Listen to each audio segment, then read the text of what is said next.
A'udzubillahi minasyaitonirrajim. Bismillahirrahmanirrahim. Alhamdulillahirabbil alamin. Nahmaduhu wa nasta'inu wa nastaghfiruh. Wa na'udzu billahi min syururi anfusina wa min sayyiati a'malina. Man yahdihillahu fala mudilla lahu wa man yudlil fala hadiya lahu. Asyhadu an la ilaha illallah wahdahu la syarika lahu wa asyhadu anna Muhammadan 'abduhu wa rasuluh. Subhanaka la ilma lana illa ma 'allamtana innaka antal alimul hakim. Allahumma 'allimna ma yanfa'una wanfa'na bima 'allamtana wa zidna ilma. Allahumma ati anfusana taqwaha wa zakkiha anta khairu man zakkaha. Anta waliyuha wa maulaha. Rabbi yassir wa la tu'assir, Rabbi tamim bil khair. Amma ba'du.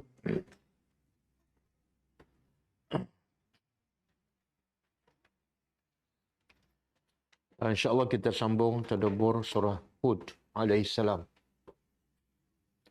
Kita sampai ayat yang ke-5.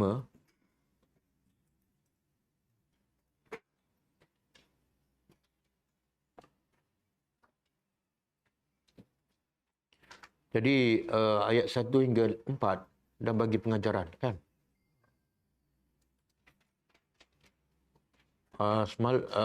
Tadi saya dah baca dalam grup Telegram Tadabbur, ada yang bagi pandangan lebih baik kita bagi pengajaran besok supaya jadi semua tak kena. Bagi malam ni pun dipertikaikan, bagi besok pun pertikaikan. Kalau tak bagi langsung lagi dipertikaikan. Jadi kita tengok alasan mana yang lebih kuat. Alasan kita bagi pengajaran malam yang kita belajar ayat, sebab tengah-tengah panas kita boleh lagi mantap kefahaman kita. Alasan kalau bagi pengajaran besok kan, kita boleh ingat balik ayat yang kita belajar semalam. Taklah hilang cepat sangat. Tidak alasan siapa yang paling kuat dan paling sahih.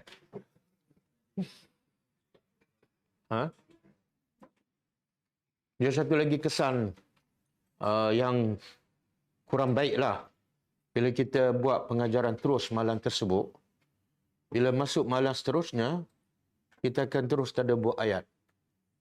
Dan sebahagian besar pelajar masuk lewat. Kan? Sebab apa? Sebab mindset dia awal tu bagi pengajaran dulu. Tengok baru 300. Jadi kalau kita mula tadabbur ayat, rugi kan? Jadi saya buat keputusan. Kita akan balik seperti asal. Lepas ni jangan komplain. InsyaAllah kita tadabbur ayat, kemudian pengajarannya malam besok. InsyaAllah. Okey, ayat ke-5 ni, sebelum kita masuk ayat ke-5, kita nak tengok ayat yang lepas dan apa kaitannya supaya kita faham cerita tu. Kan? Kalau ayat pertama Allah cerita tentang apa? Tentang apa?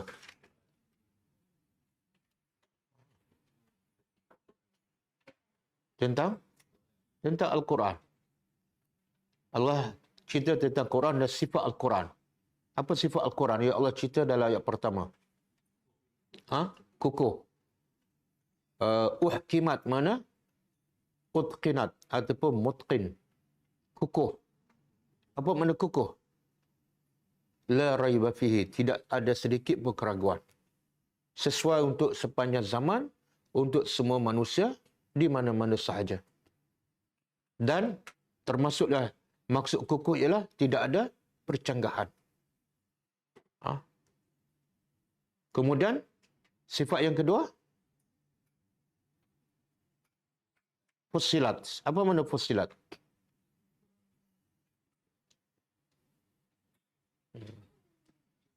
Itu kesan bila bagi pengajaran awal. Apa makna fussilat? Terperinci. Detail. Apa yang dihuraikan, didetailkan apa dia? Hukum hakam. Dia Quran ni secara umum ada 3 pembahagian. Pertama tentang akidah. Benda yang paling asas ialah nak betulkan akidah.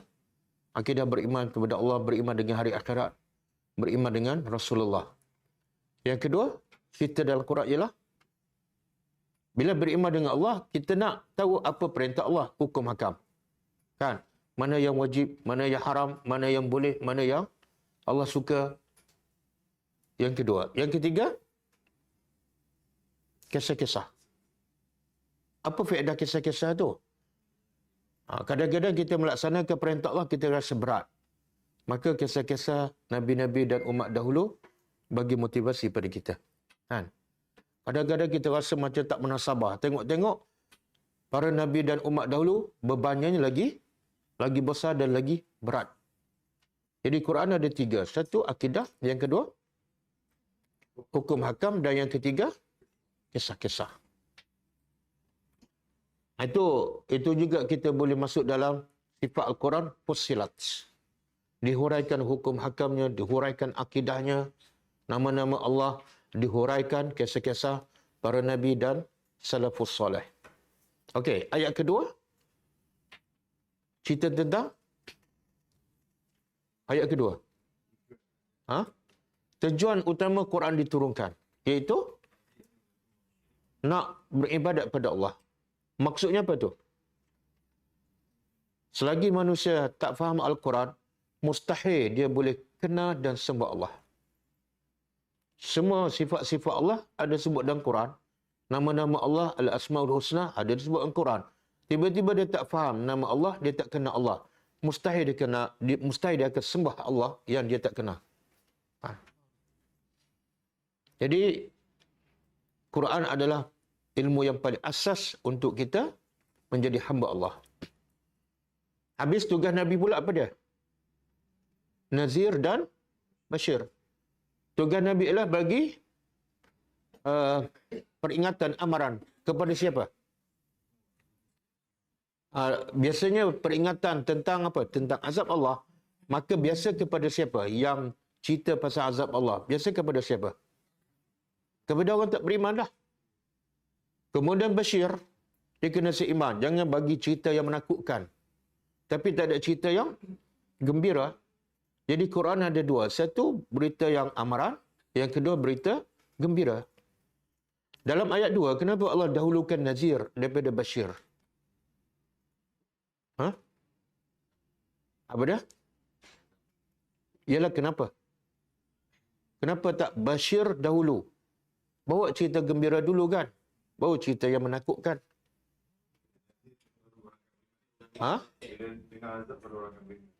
Dengan azab baru orang beriman. Manusia muda? Sejak bila? Dan jawapan tu tak salah. Tapi tak betul lah. Jawapannya ialah sebab ayat ni turun pada siapa? Orang musyrikin Mekah. Orang musyrikin Mekah patut bagi berita gembira ke amaran? Sebab mereka kufur, mereka syirik. Takkanlah tengah-tengah sembah berhala cerita pasal syurga. Tak logik kan? Sebab tu dalam surah Al-Mulk, Allah kata apa? Kullama ulqiya fiha faujun sa'alahum khazanatuha alam ya'tikum nazir. Tak ada Bashir kan? Soalan dia, alam ya'tikum nazir? Tak ada. Alam ya'tikum nazir wa Bashir. Bashir tak ada langsung. Pasal apa? Sebab ini soalan untuk siapa ni? Ahli neraka. Setiap kali dia campak ahli neraka ke dalam neraka, maka mesti ditanya soalan. Tak ada ke nazir datang pada kamu? Kenapa nazir? Sebab dia ahli neraka. Bila mereka ahli neraka, mereka buat maksiat, maka yang sesuai ialah bagi amaran, bukan Bashir. Okey, yang ketiga, ayat ketiga.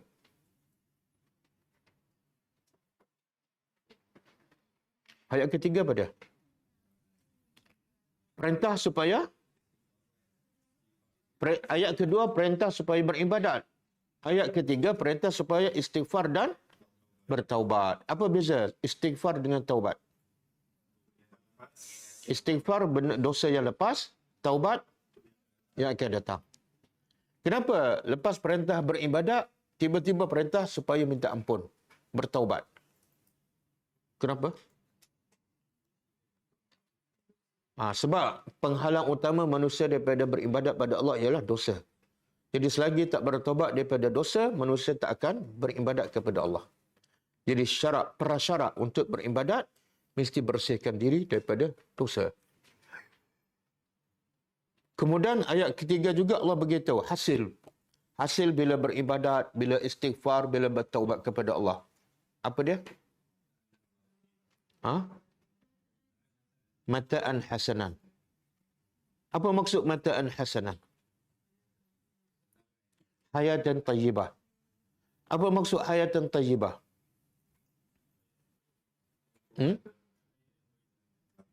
Kita boleh tafsir apa sahaja, tapi yang paling penting apa dia? Hati yang tenang. Ala bizikrillahi tatma'innul qulub. Sebab tu Allah kata, "Faman tabi'a hudaya fala khaufun 'alaihim wa lahum yahzanun." Siapa yang ikut petunjuk aku, dia akan dapat dua. Satu, tak takut. Yang kedua, tak sedih. Sini Allah kata mata'an hasanan. Ayat lain, hayatan tayyibah. Tapi ayat lain lagi Allah kata, siapa ikut petunjuk aku, dia hilang dua ni. Satu, rasa takut. Yang kedua, tak sedih. Apa maksud tu? Allah tak kata, siapa ikut petunjuk aku, dia dapat banglo. Tak. Dia dapat dua. Tak takut, tak sedih. Apa maksud tidak takut dan tidak sedih? Dia punca manusia tak bahagia apa dah? Dua ni lah. Takut je. Bahagia tak? Harta banyak tapi takut tak cukup. Kan? Rumah besar tapi takut masuk perompak. Tak bahagia. Yang ketiga, yang kedua, punca manusia tak bahagia. Sedih. Hilang duit RM10 pun, sedih. Kereta tercalar sikit pun, sedih. Solat lambat, okey. Jadi kalau kamu nak bahagia, hilangkan dua ni. Tak takut, tak sedih. Caranya apa? Ikut petunjuk aku. Itu juga tak takut dan tak sedih ialah makna mata'an hasanan ataupun hayatan tayyibah. Okey. Itu kat dunia. Bila dia beribadat pada Allah, beristighfar, bertaubat, kat dunia dia dapat mata'an hasanan. Tidak takut dan tidak sedih. Di akhirat dia dapat apa?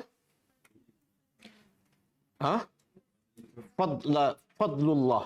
Anugerah Allah. Anugerah Allah tidak tergambar, tidak terbayang. Iaitu, apa dia? Dalam satu hadis Nabi kata, orang yang terakhir masuk syurga. Orang terakhir masuk syurga. Maknanya, orang terakhir keluar neraka. Maknanya, orang paling jahat, paling banyak dosa. Tapi bila dia masuk syurga, apa dia dapat?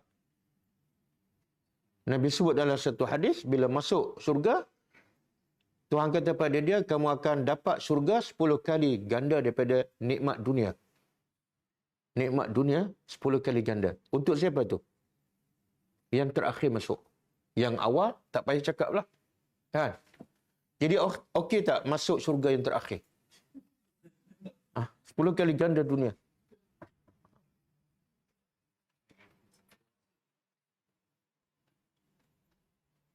Ada orang dia senang-senang dia cakap, saya dah ahli neraka kan. Dia ingat neraka ni macam api kat dapur dia aja. Api kat dapur pun dia takut nak letak tangan kan. Tersilap sikit terbakar tu. Api kat dunia kalau terpercik, api neraka kalau terpercik kat dunia, terbakar hangus dunia. Jangan main-main dengan neraka. Okey. Kemudian ayat ketiga juga Allah bagi amaran. Tadi berita gembira. Dalam ayat yang sama, Allah bagi nazir. Apa dia? Kiranya kamu berpaling. Berpaling makna apa? Tak nak sembah aku. Tak nak bertaubat. Tak nak kembali. Maka Allah perintah pada Nabi, bagi kepada mereka, aku bagi amaran pada kamu tentang azab. Azab yang yaumin kabir. Kemudian kita pun bertanya, apa azab hari yang besar? Huraian dia ayat yang keempat. Iaitu apa?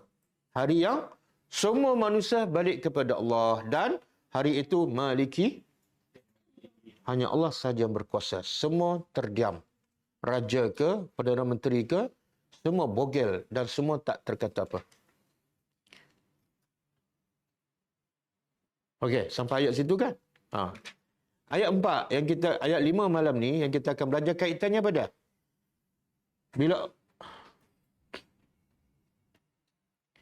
bila Allah bagi amaran, kalau kamu berpaling, maka kamu akan diazab di akhirat besok. Maka mungkin orang akan bertanya, macam mana bentuk berpaling? Adakah berpaling daripada agama dalam bentuk zahir sahaja ataupun berpaling batin juga diazab? Sebab ada orang solat, puasa pada zahirnya, hati dia tak setuju dengan takdir Allah. Macam munafik kan? Adakah orang ini selamat? Jawapannya ayat malam ni. Okey, auzubillahi minasyaitonirrajim. Ala. Ala apa dia? Ingatlah. Innahum, sesungguhnya mereka yasnuna. Apa makna yasnuna? Memalingkan ataupun menundukkan. Dia terjemah apa tu? Membongkok, menundukkan.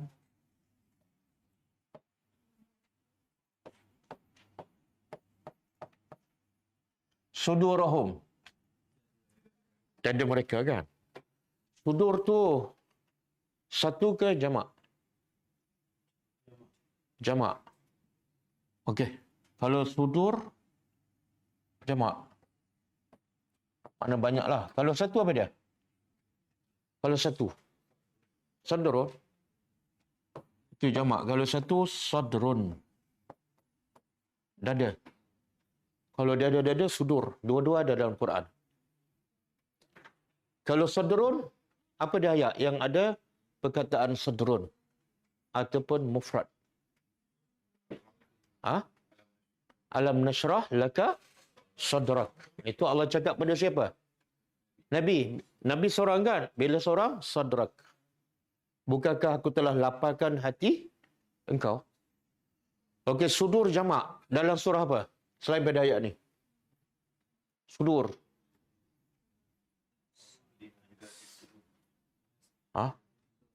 Surah Lazim. Dia 3 kul. Dah biasa sangat baca, tak perasan. Allazi yuwaswisu. Ada kan? Fi sudurin nas. Syaitan yang membisikkan dalam hati-hati manusia. Siapa ni? Siapa yang membisikkan? Maksud membisikkan perkara jahat. Siapa? Minal jinnati.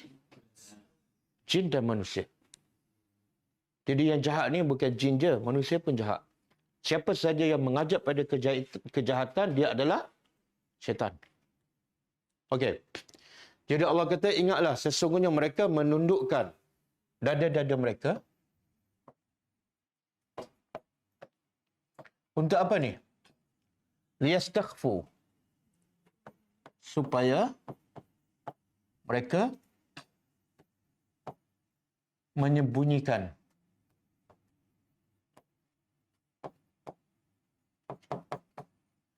minhu, darinya.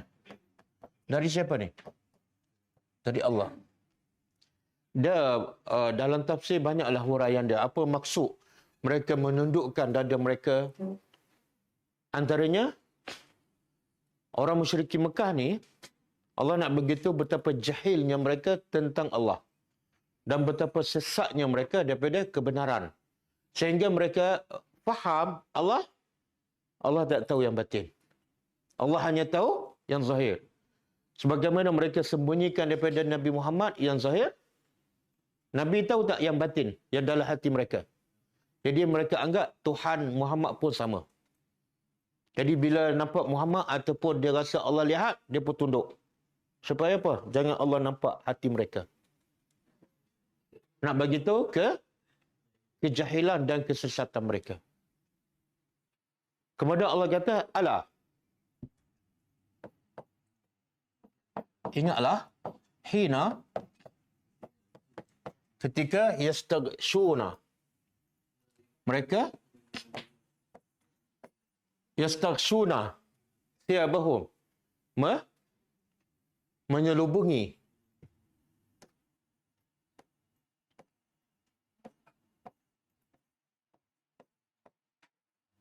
thiyabahum, pakaian mereka.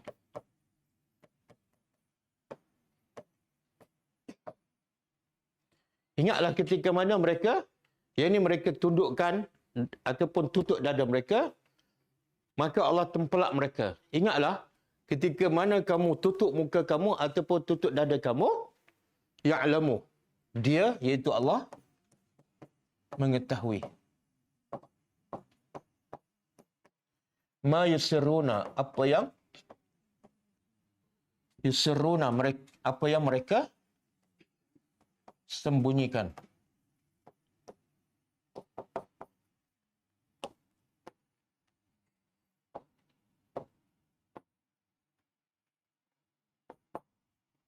Apa yang mereka sembunyikan, wa ma yu'linu, dan apa yang mereka yu'lin. Apa dia? Yu'lin lawan dia yusirruna. Dan jadi bahasa Melayu ni, yu'linu daripada i'lan. I'lan jadi ada bahasa Melayu kan? Saya i'lankan. Apa yang mereka zahirkan ataupun tunjukkan. Kenapa ni? Kenapa Allah tahu yang rahsia dan yang zahir? Kenapa? Sebabnya innahu, sesungguhnya dia alimun. Allah Maha mengetahui. Bizati sudur. Dengan bizati sudur, apa yang dalam hati. Jadi ayat akhir ni Allah nak bagi tahu kenapa Allah tahu apa yang rahsia dan apa yang zahir. Sebab yang dalam hati kamu pun Allah tahu, yang zahir tu tak payah cakap lah. Faham tak? Jadi apa pengajaran daripada ayat ni? Ada kaitan tak dengan kehidupan kita? Apa pengajaran dia?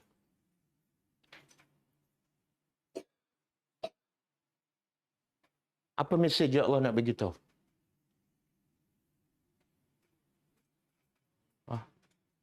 Kan ayat Quran Allah kata diturunkan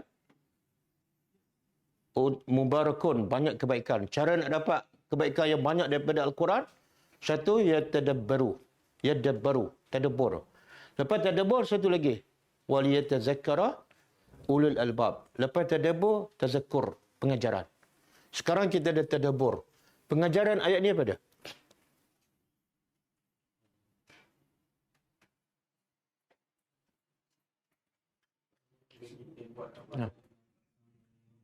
Apa dia?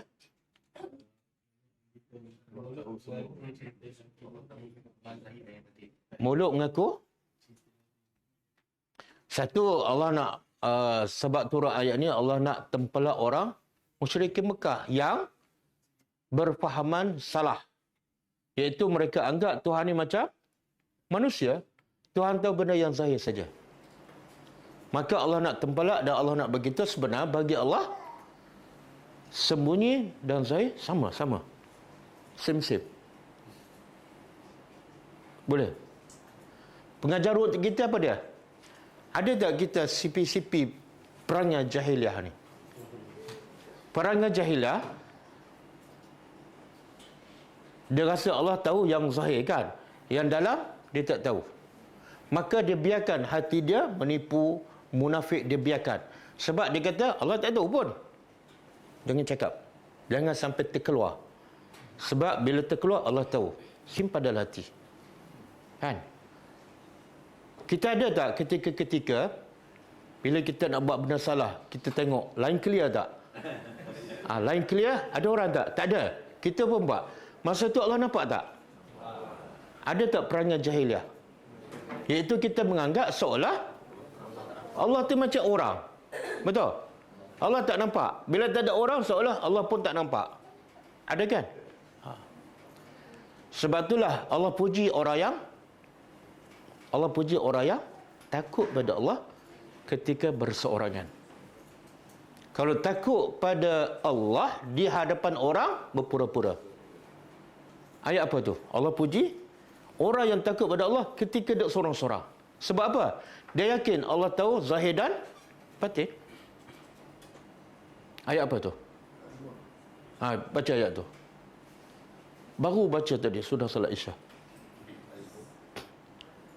Sesungguhnya Allah puji, sesungguhnya orang yang takut pada Allah ketika berseorangan, bagi mereka keampunan dan balasan syurga. Subhanallah. Takut pada Allah ketika berseorangan. Satu, diampun. Yang kedua, syurga. Cuba baca ayat tu.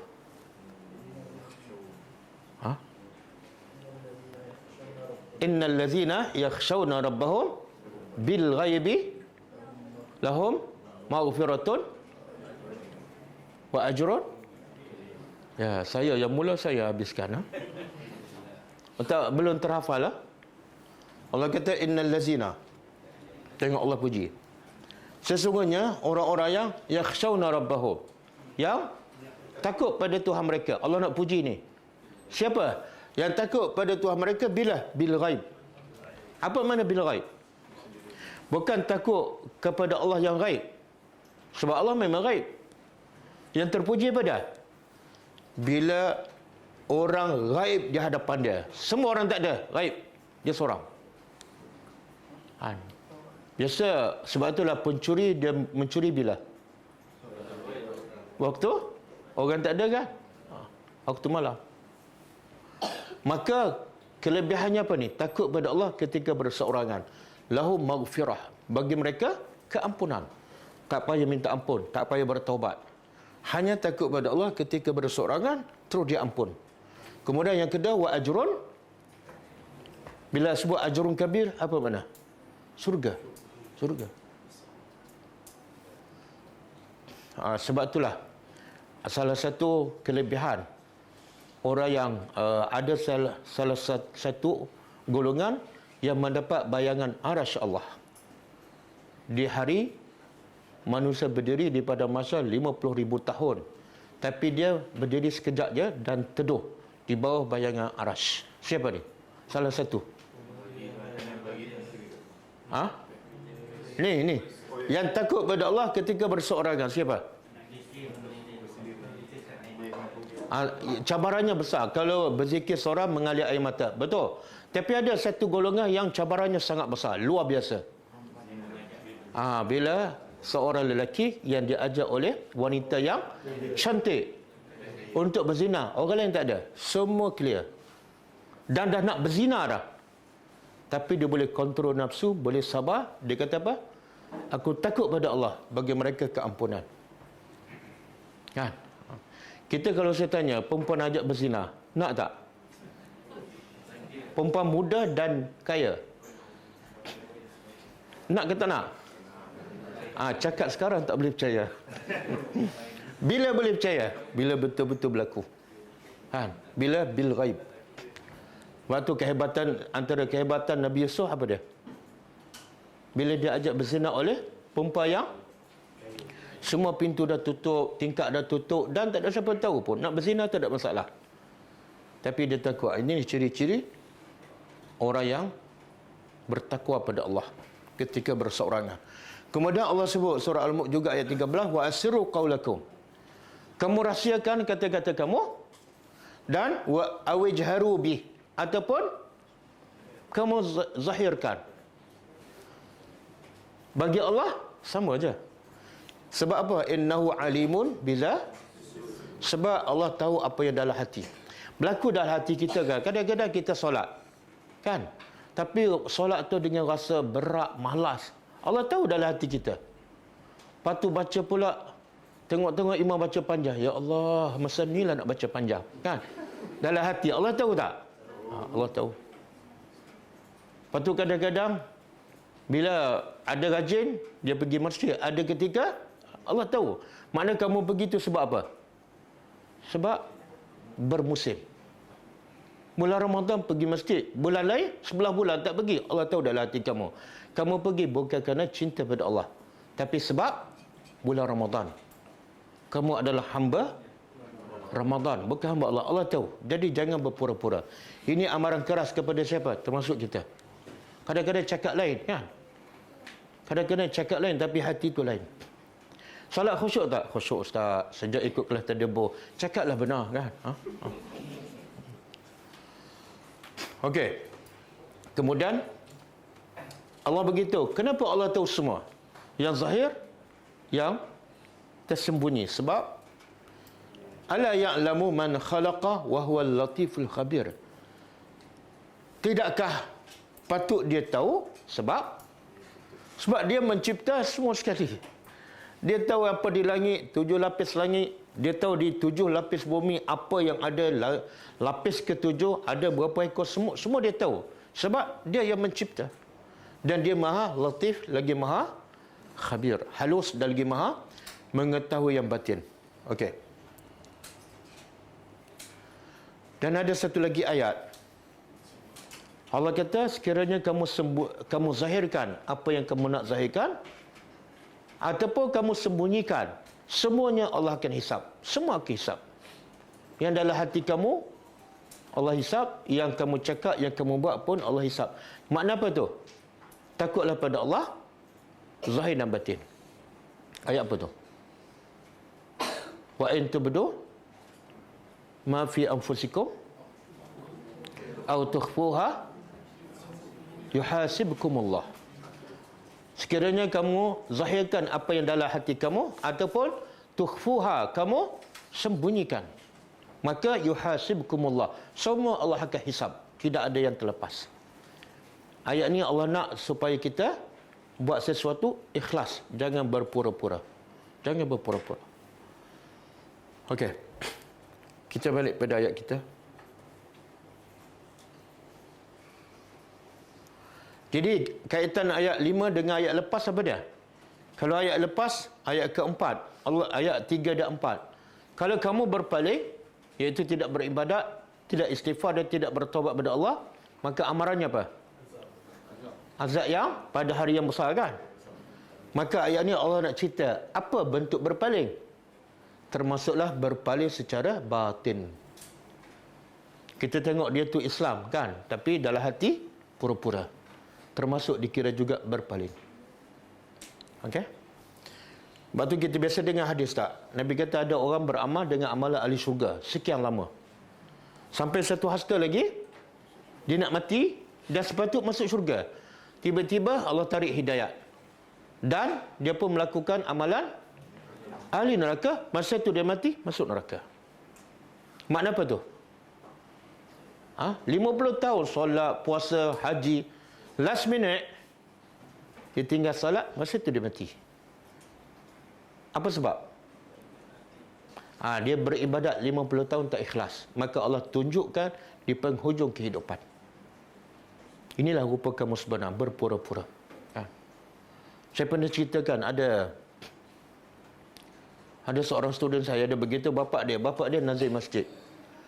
Masa jadi nazir, dia pergi awal masjid. Kadang-kadang lebih rajin daripada siap. Dia buka kipas, buka aircon, walaupun dia nazir.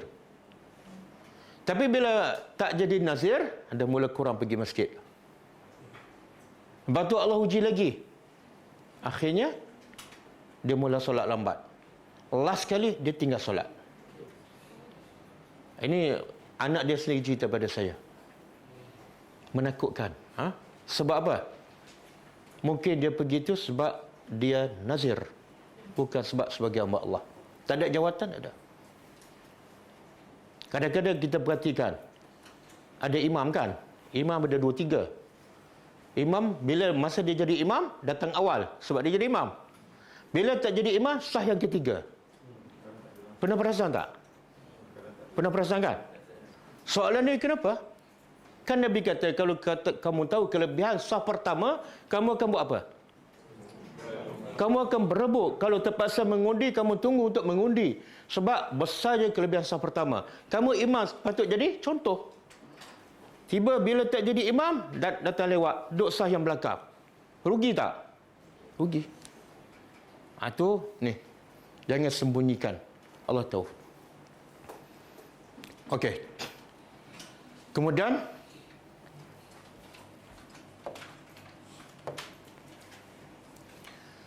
ayat yang seterusnya, ayat yang ke-6, kaitan dengan ayat yang ke-5. Kalau ayat ke-5 Allah begitu apa dia? Allah tahu yang zahir dan yang batin.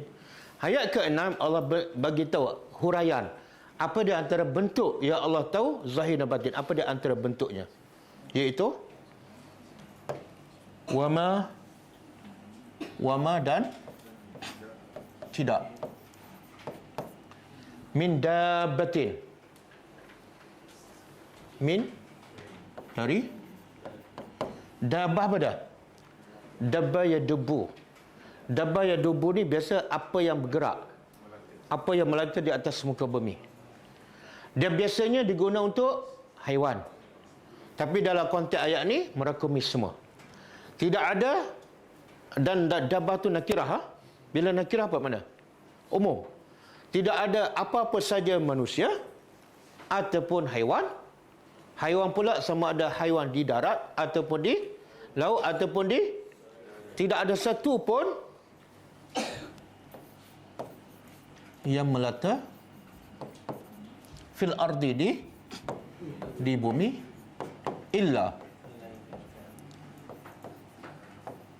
kecuali ala Allah,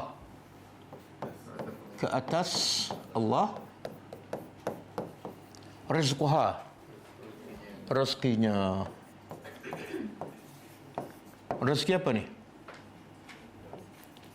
Nya ni balik pada apa? Balik pada dabah. Apa maksud ala Allah? Ala Allah makna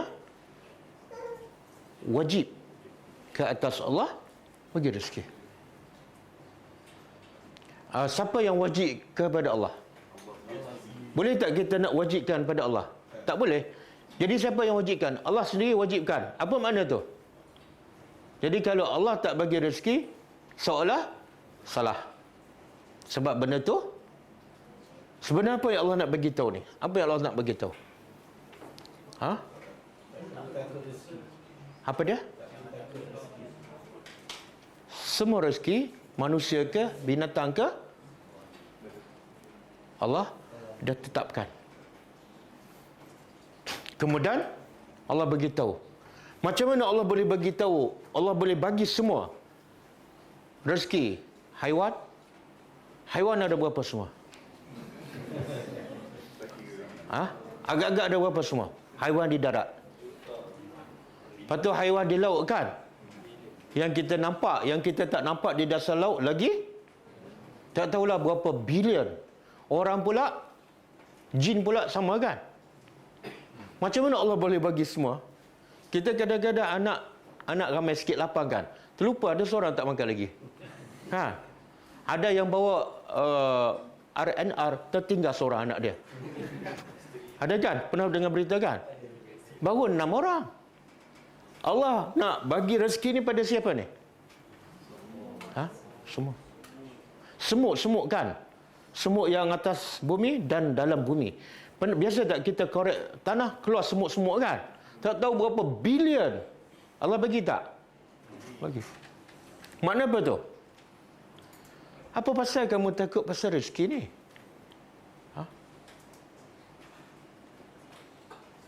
Ramai tak manusia risau pasal rezeki? Ramai. Bila kita risau pasal rezeki, makna apa tu? Tak yakin pada apa? Tak yakin pada Allah. Sedangkan ada satu hadis Nabi kata, bila dalam kandungan kan, 40 hari pertama jadi apa? Seketul darah. Lepas tu 40 hari yang kedua jadi seketul daging. 40 hari ketiga tulang, kemudian dibalut dengan, makna cukup 120 hari, malaikat datang tiup roh. Dan masa tu malaikat akan dengan arahan Allah tetapkan 4 perkara. Satu, rezeki dia. Yang kedua, ajalnya. Kalau mati umur 60, 60 lah. Kalau mati di Mekah, Mekah lah. Yang ketiga, amalan dia. Amalan. Yang keempat, jodoh tak ada. Jodoh ni hadis Melayu ni. Saya tak tahu orang Melayu ambil kat mana. Dalam hadis tak ada jodoh. Yang adanya rezeki, yang kedua ajal, yang ketiga amalan, yang keempat celaka ataupun bahagia. Jodoh tak ada. Kan? Sebab itulah bila dia bercinta macam nak gerak kan. Tapi bila dia tak suka, dah jodoh. Dah takdir Allah kan? Betul kan? Buruk perangai kan? Jodoh tu kamu pilih tak? Pilih. Bercinta 5 tahun. Berkahwin 5 hari. Jadi Allah nak begitu. Tidak ada apa saja yang hidup.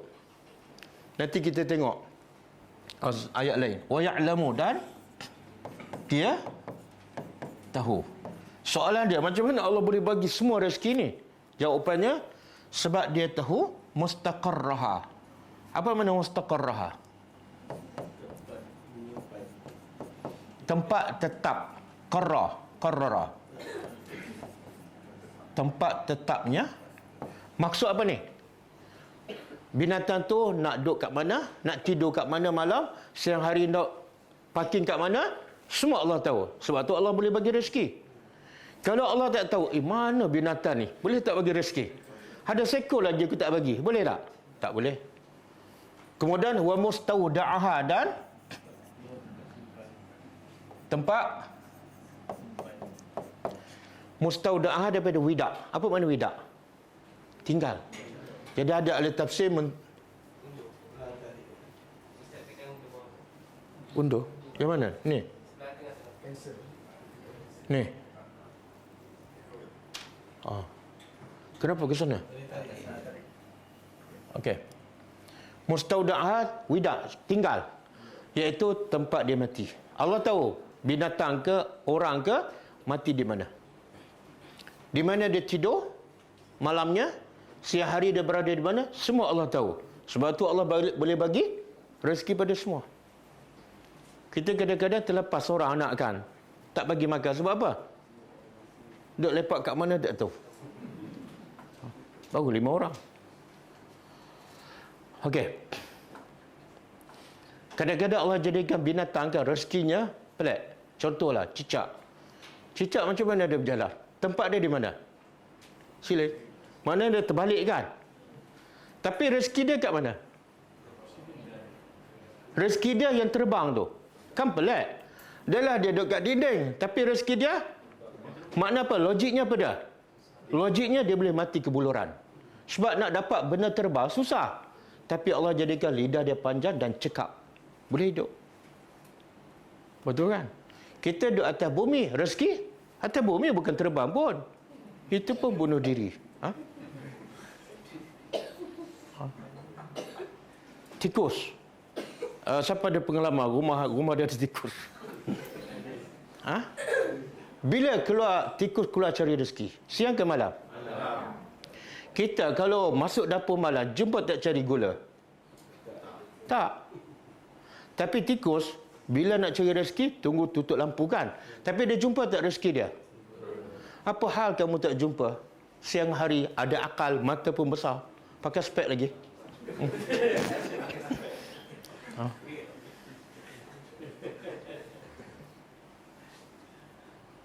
Okey. Kemudian Allah kata kullun, semuanya fi dalam kitabin mubin, dalam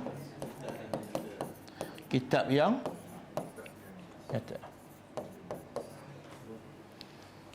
Semua ni ketetapan rezeki bukan pada manusia, bahkan kepada semua makhluk yang bergerak. Semuanya telah tercatat dalam kitab. Jadi tak payah risaulah. Yang perlu kita risau pada logiknya, yang perlu kita rasa pada tak bagi kerja ke tak solat? Lewat kerja ke lewat solat? Tapi biasa yang risau pada tak pergi kerja. Kita risau anak kita tak pergi sekolah ke, anak kita tak solat? Kita pun ada masalah akidah. Macam mana akidah anak kita nak betul? Cuba cakap anak, selagi tak solat, jangan pergi sekolah. Buat apa pergi sekolah kalau derhaka pada Tuhan? Betul? Bagi tahu mereka solat lebih penting daripada sekolah. Tapi kebanyakannya dah lewat. Solat kemudian, pergi sekolah dulu. Rusak tak budak? Rusak. Okey. Cuba buka surah Al-Ankabut ayat 56.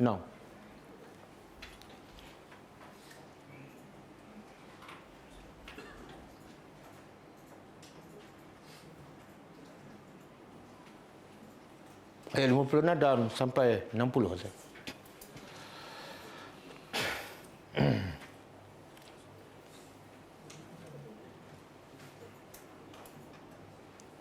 Okey. Sebab turun ayat 56 ni ialah bila Allah perintah supaya Nabi dan sahabat berhijrah daripada Mekah ke Madinah. Jadi sebahagian besar sahabat berhijrah, taat. Tapi ada segelintir yang rasa berat. Sebab apa? Hijrah ni bukan senang. Kita bukan nak tukar tempat kerja, bukan nak naik pangkat ni. Hijrah maknanya tinggal tanah air, tinggal kampung halaman, tinggal harta, berpisah dengan orang yang kita sayang, berpisah dengan mungkin mak bapak, mungkin berpisah dengan anak kalau anak tak beriman. Bukan senang. Jadi ada segelintir yang tak nak hijrah. Maka Allah kata apa? Turun ayat ni menegur mereka. Cuba terjemah. Ya ibadi, wahai hambaku, allazina amanu, yang beriman. Makna ada segelintir yang tak nak hijrah, orang beriman. Inna ardi wasi'ah. Bumi aku luas. Fa iyaya fa'budun. Maka hanya kepada aku beribadatlah kepada Allah. Apa maksud bumi aku luas? Kemudian Allah kata, hanya kepada aku sembah. Maknanya apa tujuan utama Allah perintah Nabi dan sahabat berhijrah daripada Mekah ke Madinah? Apa tujuan utama? Apa dia? Supaya Nabi dan sahabat dapat cari rezeki lebih murah di Madinah, ataupun sebab apa? Sebab ibadat. Kenapa? Di Mekah tak boleh ibadat ke? Tak boleh. Banyak halangan. Bila banyak halangan, tujuan utama manusia dicipta iaitu untuk beribadat tak sempurna. Bila tak sempurna, bumi akan keluar. Pergi cari tempat lain. Sebab aku cipta kamu untuk beribadat. Bila ada halangan, ada gangguan, pindah. Jangan terus duduk tempat yang kamu tak boleh solat dengan sempurna. Sebab tujuan dicipta solat, ibadat. Boleh faham? Jadi semua Nabi dan sahabat berhijrah ke Madinah. Adakah sebab rezeki mereka di Mekah sempit? Bukan. Adakah sebab nak cari rezeki yang lebih murah di Madinah? Tak ada kaitan langsung. Hanya semata-mata fa'iyaya fa'budun. Kemudian Allah bagi motivasi pada sahabat yang tak nak berhijrah. Kullu nafsin za'iqatul maut. Kalau kamu tak hijrah pun mati. Betul? Duduk kat Mekah pun mati. Hijrah pun mati. Setiap jiwa tetap merasai kemati. Kemudian summa ilaina. Kemudian lepas mati, hanya kepada kami kamu. Jadi mana lebih baik? Kamu mati di Mekah dalam keadaan ibadat tak sempurna, dengan kamu mati ketika berhijrah ke Madinah, ibadat kamu sempurna dan kamu tak pada Allah. Mana lebih baik? Buat pilihan bijak. Okey? Kemudian Allah bagi tawaran. Nak bagi dorongan supaya apa ni? Sahabat faham. Yang utama bukan rezeki. Yang utama ialah ibadat. Allah kata, wallazina amanu. Orang-orang yang beriman. Dan beramal soleh. Lanubawwi'annahum. Pasti kami akan tempatkan mereka minal jannah. Daripada syurga ghurafan. Apa benda ghurafan? Istana-istana yang tinggi. Tengok bila berhijrah tinggal apa? Tinggal rumah. Tinggal harta. Maka Allah ganti apa? Istana. istana-istana yang tinggi dan mengalir di bawahnya sungai. Kemudian kekal, tak payah hijrah dah. Jadi hijrahlah kat dunia untuk sempurnakan ibadat supaya apa? Supaya kamu masuk syurga, tak akan hijrah sampai bila-bila. Kemudian ni'ma ajrul amilin, itulah sebaik-baik upah. Sebaik-baik upah orang yang amil, orang yang bekerja. Apa dia sebaik-baik upah? Surgalah, betul. Jadi Allah nak bagi tahu kamu tak nak hijrah ni sebab apa? Sayang harta. Allah kata aku nak bagi tahu kalau kamu hijrah, aku nak bagi lebih baik daripada harta yang kamu sayang kat Mekah tu. Boleh faham? Tapi lepas tu Allah puji lagi, allazina sabaru, orang yang beriman dan beramal soleh untuk buat satu benda yang nafsu tak suka kan? Nak tinggal ke halaman dan nak tinggal ni berapa hari ni? Kita kalau nak berhijrah kan daripada KL ke Johor naik pangkat. Seronok ke tak seronok? Seronok kan? Kita memang minta tukar pun. Kan? Sangat-sangat berbeza. Ini bukan naik pangkat ni. Dan bukan sebulan, bukan 3 tahun. Sampai bila-bila. Maka Allah kata, allazina sabaru. Yang boleh laksanakan perintah Allah iaitu hijrah. Hanya orang yang sabar. Dan wa ala rabbihim. Antara sebab orang tak nak berhijrah, sebab rezeki. Ada riwayat mengatakan mereka bertanya Rasulullah, ya Rasulullah, kami pergi Mekah, kami nak makan apa? Madinah bukan negeri kami. Kami tak ada saudara mara. Kami tak ada tanah, tak ada harta, tak ada aset. Kami nak makan apa? Sampai tahap tu sahabat tanya. Maka turun ayat ni. Turun ayat ni Allah nak beritahu ni. Ayat yang kita baca dan ayat seterusnya. Siapa yang sabar, kemudian pasal rezeki apa dah? Tawakal pada Allah. Lepas tu Allah beritahu. Sebab ada sahabat-sahabat, orang Mekah ni, kadang-kadang sebut mati dia tak takut. Sebab dia tahu memang kena mati pun. Tapi yang dia takut pada? Rezeki. Kefakiran. Sebab tu orang jahiliah Mekah banyak bunuh. Apa sebab dia bunuh anak? Dia mati ni tak berapa takut. Tapi yang lebih dia takut ialah kefakiran, kemiskinan. Maka Allah bagi satu lagi ayat. Wa ka'ayyin. Apa makna ka'ayyin? Berapa banyak min dabatin. Daripada binatang-binatang yang melata. La tahmilu rizqaha. Binatang ataupun yang melata di atas muka bumi itu, la tahmilu rizqaha. Apa makna la tahmilu rizqaha? Satu makna dia tak boleh bawa pun rezeki. Contoh apa dia?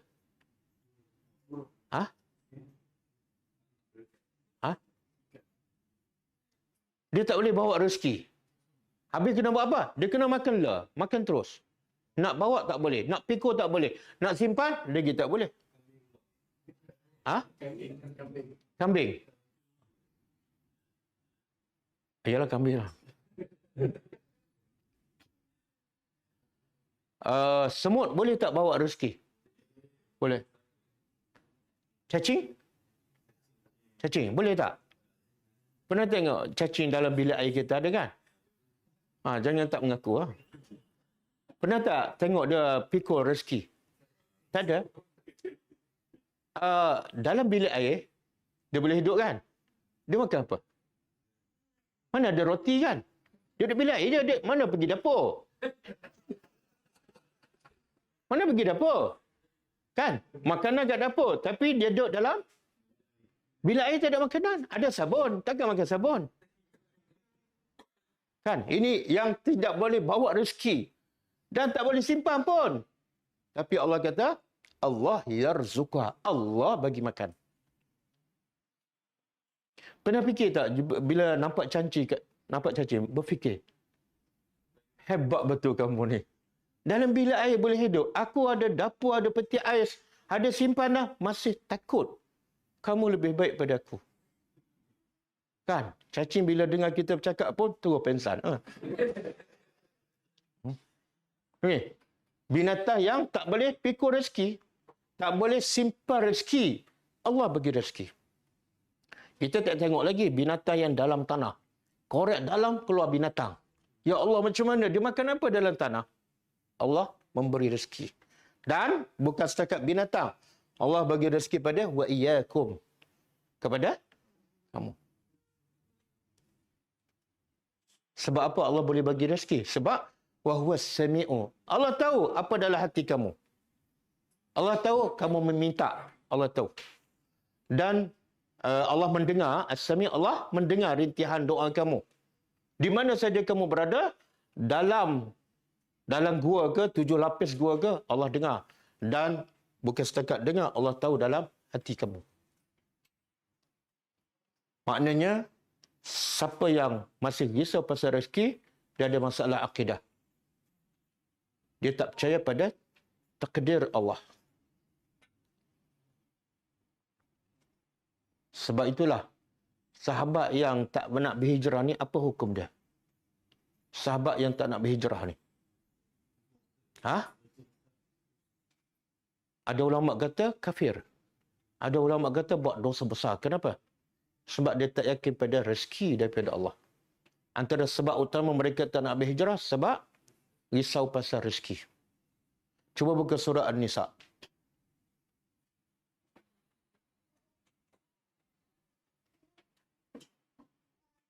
Ayat 96. Kan?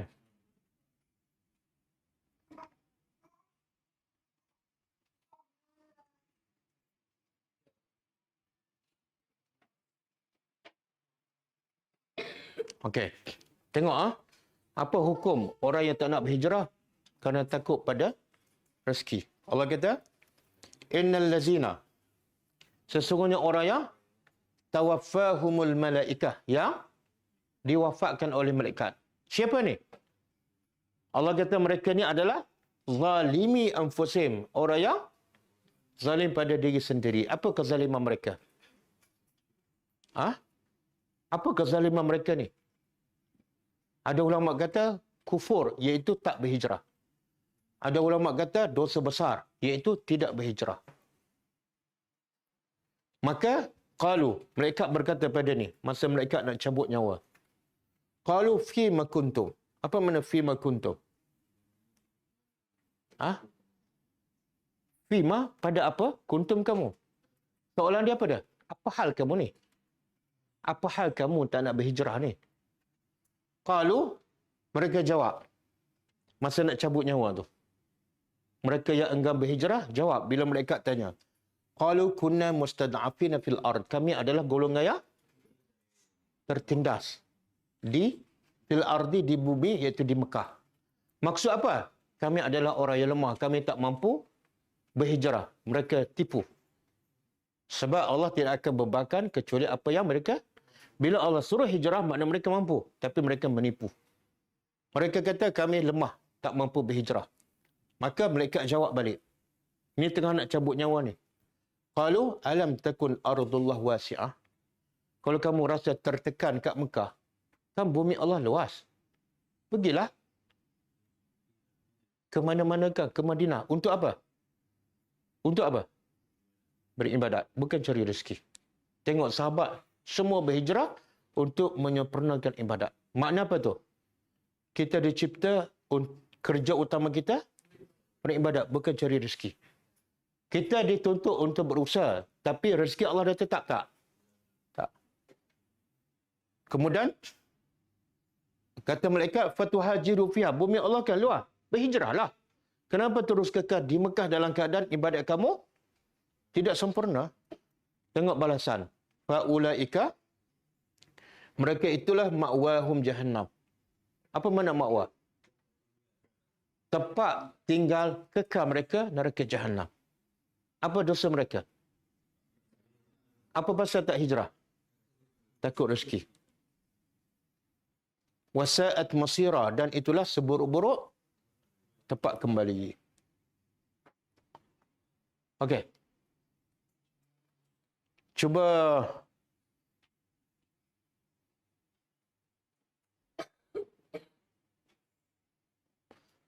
okey, tak apalah. Yang ni kita tak payah hurai. Cuba buka hadis-hadis yang saya bagi yang Last eh?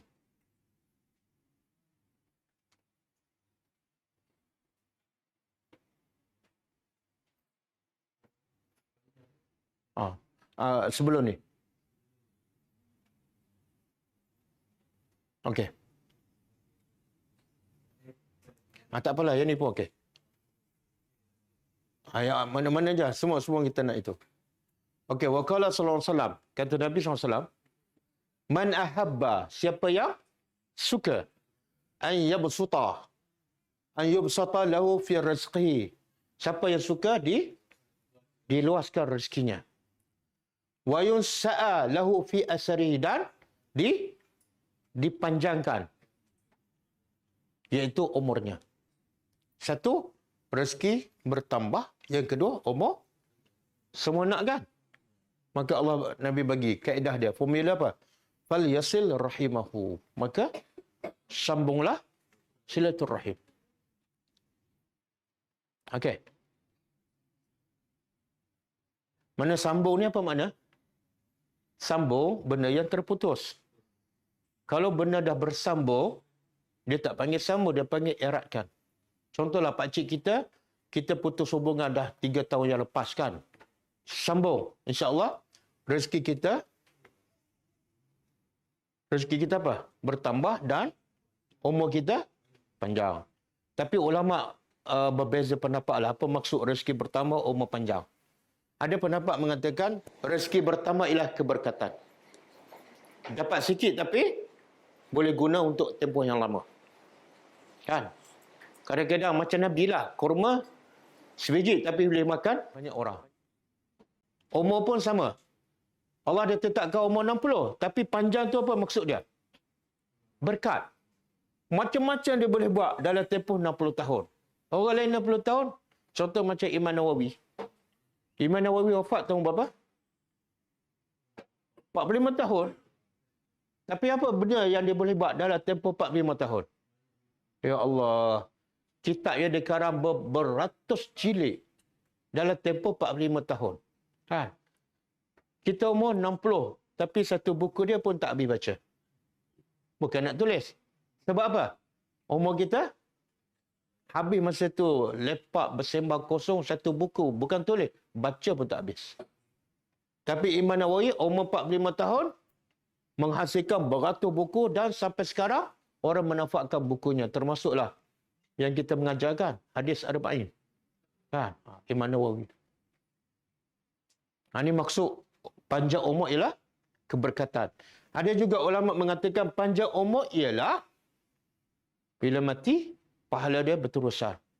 Bila pahala berterusan, seolah umur dia masih, seolah dia hidup. Macam sedang buat amal soleh. Dan ada ulama mengatakan panjang umur ialah namanya sentiasa disebut. Sebab kebaikan yang dibuat masa hidup. Kita banyak sebut nama-nama ulama kan. Walaupun dah 1000 tahun mereka meninggal. Sebab apa? Mungkin salah satunya sebab dia menyambung silaturrahim. Okey, cuba tengok hadis satu lagi.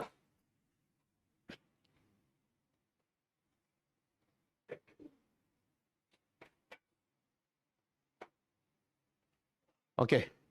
Hadis seterusnya an Jabir bin Abdullah. Kata Jabir, qala Rasulullah SAW, Nabi bersabda, ayyuhan nas, wahai manusia, ittaqullah. Takwalah pada Allah. Wa ajmilu fit talab. Dan ajmilu apa dia? Daripada jamal, cantik. Jamal, bukan jamal. Kalau jamal, unta. Jadi kena ada mat tabi'i, 2 harakah. Jamal. Maka Allah kata, bertakwalah pada Allah dan perelokkan fit talab dalam mencari rezeki. Apa maksud perelokkan? Carilah rezeki yang halal. Jangan bila dah tersepit, dia pun sapu je lah. Jangan. Dan bila sempit, jangan cari yang haram tapi bersabar. Itu maksud fa'ajmilu. Kadang-kadang cara yang tak bagus ialah kita berdoa. Bila Allah tak makbulkan, kita marah, kita mengamuk. Dah 10 kali doa, tak makbul pun. Bahkan Nabi kata pada dalam satu hadis, yustajabu ad-du'a ma lam ya'jal. Doa akan dimakbulkan selagi mana dia tidak gopoh. Bila gopoh, penghalang doa dimakbulkan. Kenapa belum diterima ni? Dah bangun malam, 3 malam turut-turut. Allah tak akan makbulkan. Sebab Allah lebih tahu apa yang terbaik untuk. Kadang-kadang tak sesuai Allah bagi sekarang. Kalau bagi ni, tak datang kelas tadabbur. Kemudian Allah kata, فَإِنَّ nafsan. Maka sesungguhnya, jiwa lan tamut. Tidak akan mati. Sesatu jiwa itu tidak akan mati hatta tastawfiya. Sehinggalah dia lengkapkan rezekinya. Apa maksud? Semua kita tak akan mati. Sehinggalah rezeki itu habis. Ada saya dengar satu cerita daripada Indonesia. Atuk ni sakit. Macam-macam rawatan dah buat. Kemudian bawa pergi Singapura. Tak sembuh juga. Tapi tak mati. Lepas tu cucu dia datang. Bagi aiskrim pada dia. Dia bermakan aiskrim. Tiba-tiba mati. Apa maksud? Dia tak mati sebelum tu sebab apa? Ada satu lagi rezeki dia belum makan. Apa dia? Aiskrim. Makna apa tu? Selagi kita tak mati, jangan takut. Bila kita takut tu tanda apa? Memang ajal kita ada dekat tu. Sebab Allah kata kita tak akan mati sehingga habis semua rezeki. Kemudian Allah kata wa in abta'a anha. Sekiranya rezeki dia lambat sikit. Allah kata apa? Nabi kata fattaqullah. Ni ujian kan? Bila lambat sempit rezeki kadang-kadang alah apa tak apalah, ambil rasuah ke, tipu ke, lepas ni kita bertaubat. Allah kata jangan.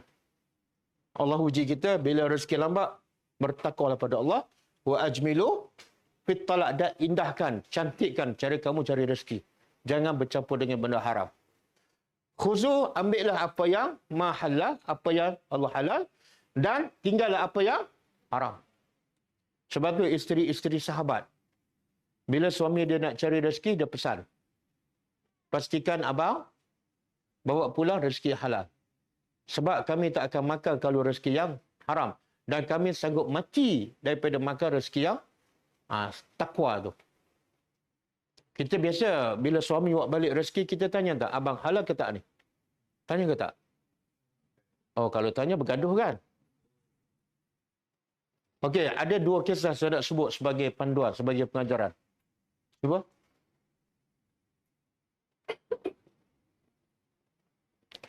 Dua kisah berkaitan dengan rezeki. Okey. Dengar Khalifah Hisham bin Abdul Malik. Ini khalifah di zaman Muawiyah. Khalifah Hisham bin Abdul Malik berkata pada Salih bin Abdullah bin Umar, seorang ulama. Jadi khalifah ni ada kuasa, ada macam-macam dia boleh bagi. Kemudian Salim bin Abdullah seorang ulama. Maka bila jumpa dekat Kaabah, Khalifah Hisham berkata pada Salim, dekat Kaabah, dia kata apa? Salni hajataka, minta apa kamu nak. Sebab dia ketua negara. Maka jawab Salim, wallahi, demi Allah, inni la astahyi an as'ala fi baiti ghairahu. Demi Allah, aku malu nak minta kepada Allah dekat rumahnya, tapi minta pada orang lain. Faham tak? Aku malu pada Tuhan. Aku duduk dekat rumah Allah, tiba-tiba minta pada malu. Okey? Kemudian, falamma kharaja minal masjid. Bila keluar masjid, Khalifah Hisham tanya lagi, okey, sekarang kita dah keluar masjid, minta. Tengok apa jawapan dia. Fas'alni, mintalah pada aku. Maka, kata Salim, seorang ulama, min hawaijid dunia amil akhirah. Kamu suruh minta ni, hajat dunia ke hajat akhirat? Maka kata Hisham, mana ni? Oh. Qal min hawaijid dunia. Minta daripada hajat dunia. Dia pun tahu hajat akhirat dia tak boleh bagi. Okey? Dengar jawapan Salim. Ma sa'altuha mimman yamlikuha fa kaifa as'aluha mimman lam mimman lam yamlikuha. Hajat dunia pada Allah pemiliknya pun aku tak minta. Kamu bukan pemilik, kenapa aku nak minta? Faham? Oh, hebat. Dengan Allah yang pemilik dunia pun aku tak minta. Takkan nak minta dengan kamu? Dunia bukan milik kamu. Maksudnya apa tu? Pasal rezeki dunia pun dia tak minta pada Allah. Sebab apa? Allah dah tetapkan. Dan Allah dah jamin. Ini ulama'. Tapi sekarang mana ada ulama' macam ni kan? Bila orang nak bagi duit, saya dengan Tuhan pun tak minta, takkan nak minta dengan awak? Ada ustaz cakap macam tu? Ada.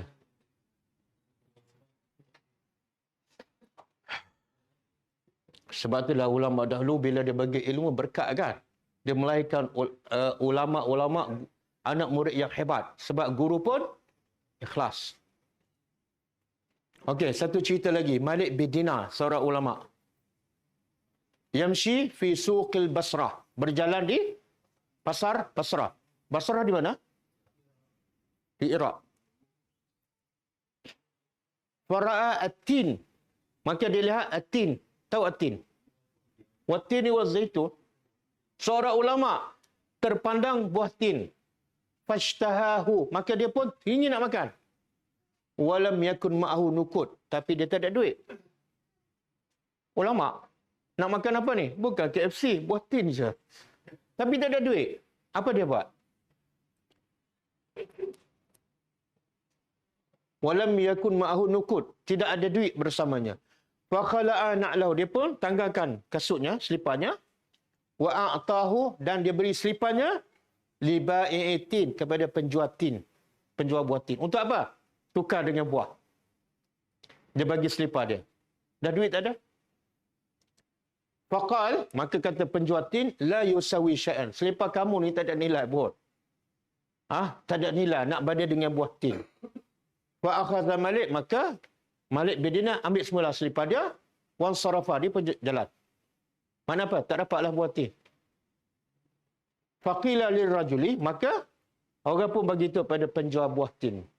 Innahu Malik bin Dinar. Kamu tahu tak siapa yang minta buah tin? Dia adalah Malik bin Dinar, ulama besar. Macam mana kamu tak bagi? Famala'a ar-rajulu, maka penjual tin tu penuhkan tabakan bekas minat tin. Dia ambil bekas, dia isikan buah tin penuh, kemudian wa'atahu li ghulamihi. Dia pun bagi pada pembantu dia. Budak pembantulah ataupun hamba. Semakal, kemudian penjual tin berkata pada pembantu dia, Al-Hik bi Malik. Kejar Malik bin Dinar. Fa'in qabilahu. Kalau dia terima buah tin ni, yang sebekas ni, minka fa'anta hurun. Kamu merdeka. Faham tak? Budak ni hamba. Kalau kamu bagi buah tin sebekas ni dan Malik bin Dinar terima, aku merdekakan kamu. Sebab apa ni? Penjual tin tadi dia tak bagi sebab dia tak tahu ini adalah ulama. Sekarang dia tahu. Bila tahu, seronok dia sampai dia bukan setakat bagi buah tin yang banyak. Dia nak merdekakan hamba. Seronok sangat bila dapat bagi pada ulama. Okey. Fa'ada al-ghulam. Maka ghulam tu kejar Malik bin Dinar. Falamma adrakahu, maka tatkala dia sempat dengan Malik, faqala lahu. Budak ni berkata pada Malik, aqbil minni. Okey, ambillah daripada ku buah tin. Fa inna fihi tahriri. Kalau kamu terima, aku dapat merdeka. Tolonglah terima. Faqala Malik. Apa jawapan Malik? Ni nak bagi percuma ni. In kana fihi tahriruka fa inna fihi ta'zibi. Kalau aku terima, engkau merdeka tapi aku diazab. Engkau dapat kemerdekaan, aku dapat azab. Faham? Tak faham kan? Sebab cerita belum habis.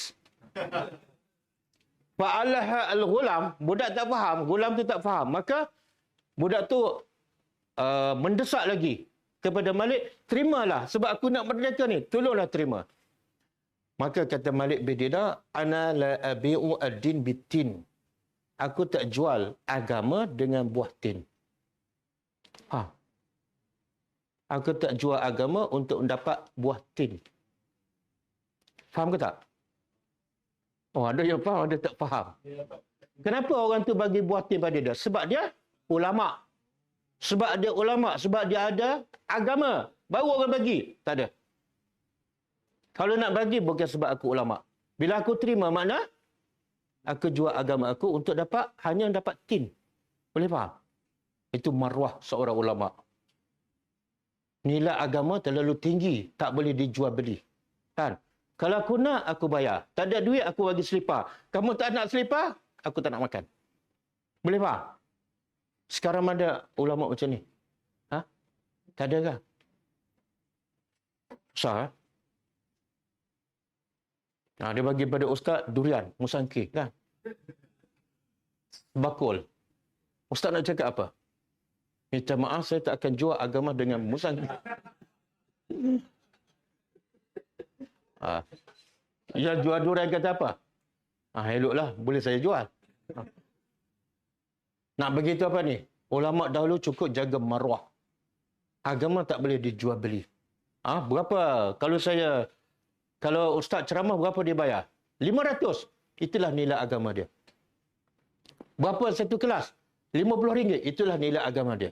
Kamu jual agama untuk dapat dunia yang kecil. Jangan ambil duit. Jangan ambil duit. Sebab duit tu rezeki Allah dah tetapkan. Betul? Yang kedua, cara nak dapat duit apa dia? Bukan meminta. Bukan bekerja keras. Tetapi, semalam kita belajar.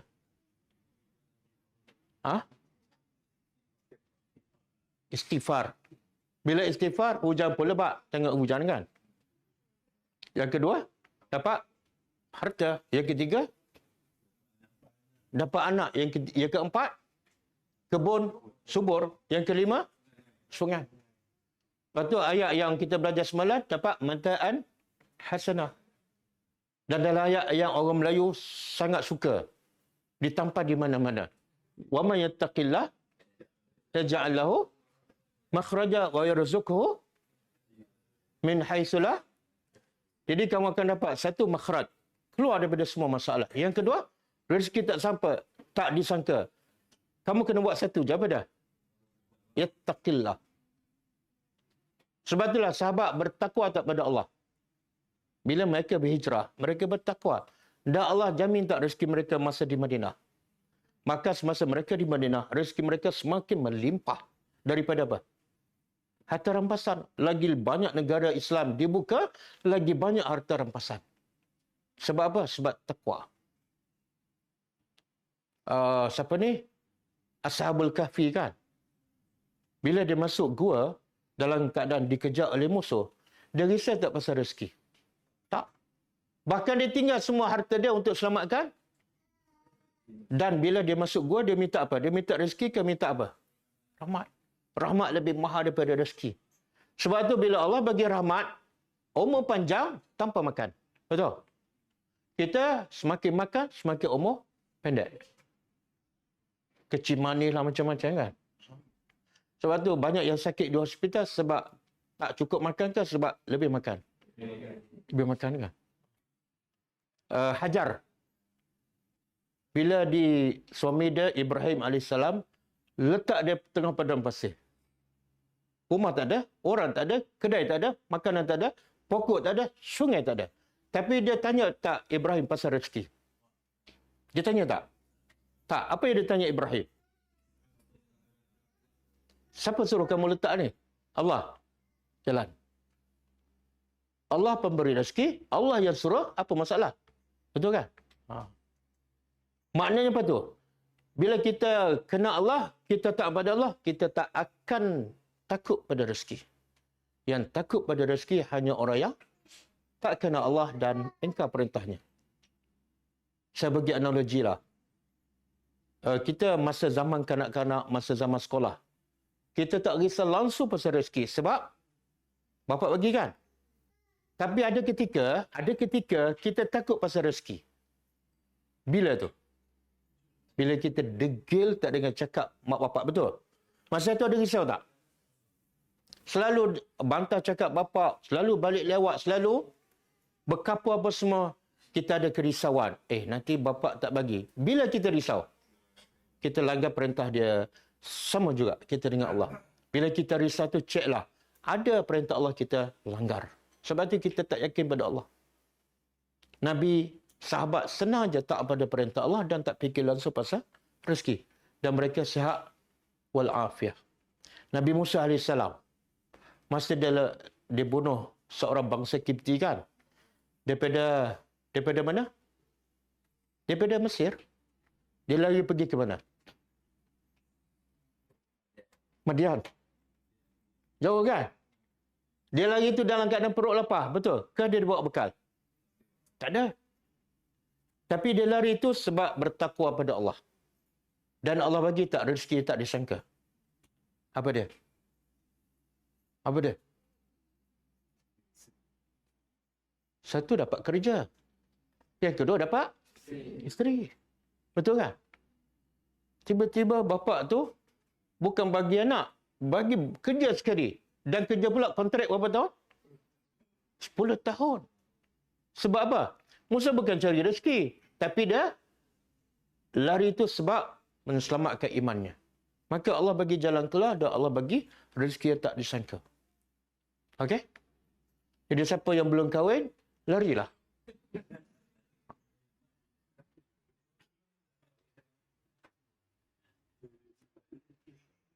Okey.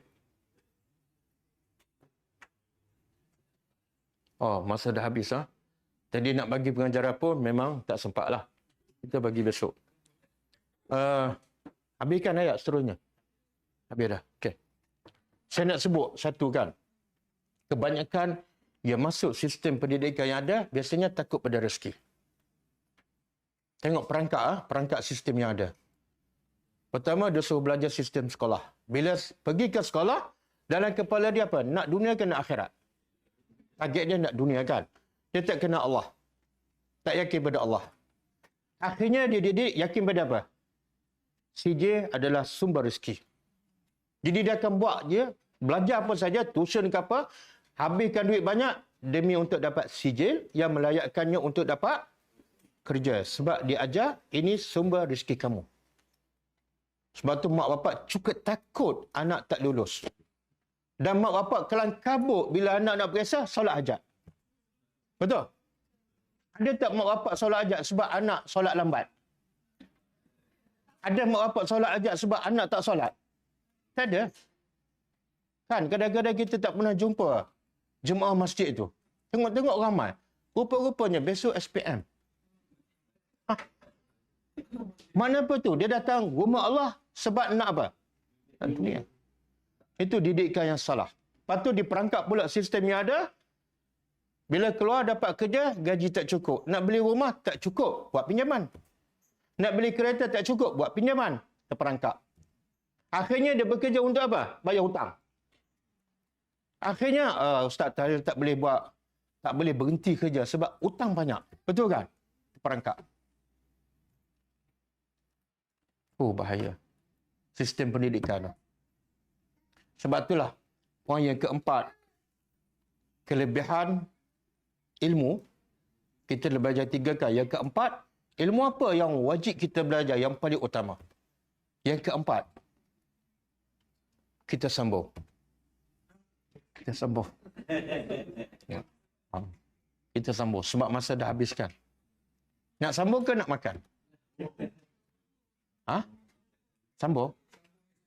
Tak apa ke? Tak apalah, saya tak nak sambung. Kalau ada rezeki, kita sambung malam besok insyaAllah. Dan pagi besok ada kelas online pukul 10 pagi. InsyaAllah. InsyaAllah, kalau ada rezeki. Okey, kita tutup dengan membaca tasbih kafarah. Subhanakallahumma wa bihamdika. Asyhadu an la ilaha illa anta astaghfiruka wa atubu ilaik. Assalamualaikum warahmatullahi wabarakatuh.